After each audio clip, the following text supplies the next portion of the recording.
Which is the best archetype in PGA Tour 2K23? Is it Rhythm or Greensman with their high swing timing and swing path? The Woodsman or Sculptor with their shot shaping? Or the Happy Gilmore of the archetypes? The Powerhouse? The answer is none of them. That's because with the right fittings you can adjust the stats on your clubs to the levels you want with pretty much any of the archetypes. But that's not entirely true. There are two archetypes that I think you should definitely not be using: the Woodsman and the Greensman. The reason for this revolves around the putting stats. The sweet spot for the putter feels like it falls into the 75 to 80 range. This provides a nice level of forgiveness at master swing difficulty for both putt path and weight. With the Woodsman, its putting stats are the lowest, and so this leaves you struggling to hit that sweet spot. While with the Greensman, you will be wasting 3 fittings because your putting stats are already good enough. Now, if you are a Happy Gilmore or a Tiger Woods, you might be okay with these archetypes, but for everyone else there is one standout: the Powerhouse. With the right fittings, your putting stats are right in the sweet spot.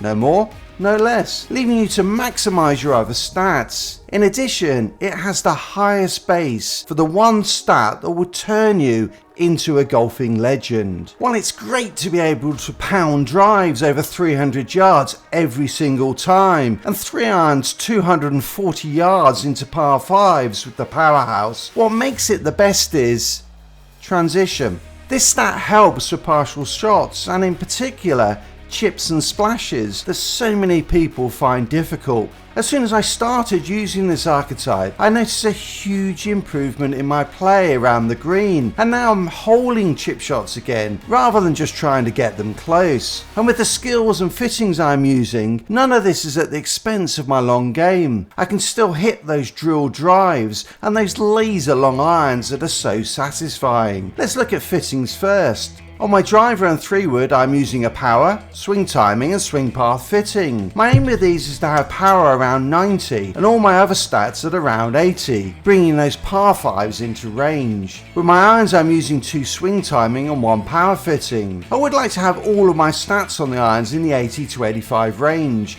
making them incredibly balanced. Finally, on my wedges, I'm using 2 timing and 1 shape fitting. What I'm aiming for here is to have a high transition to make partial chips and shots as easy as possible. Oh, and the putting is right in the sweet spot I talked about earlier, with 2 putt paths and 1 putt weight. You might notice I'm not using a hybrid in this set, and that opens up the door to maximize the benefits of my skills. I'm picking up 5 skills from my driver, boosting its swing path, flight, power and lie range. Drive off the deck to the longest par 5s is now an option. Swing path and swing timing boosts my 3-wood, the least used club in my bag, and so not one I would go over the top on. For my irons, I'm boosting my lie range, flight, swing path and power, the latter of which lets me hit shorter irons that stop quicker into par 4s. Boost the timing on chip shots and stop pitch shots dead to go low, while putt path and putt weight are always a must pick up. Getting your skills right is a key part of this game, so check out this video here for my thoughts on all of the other skills.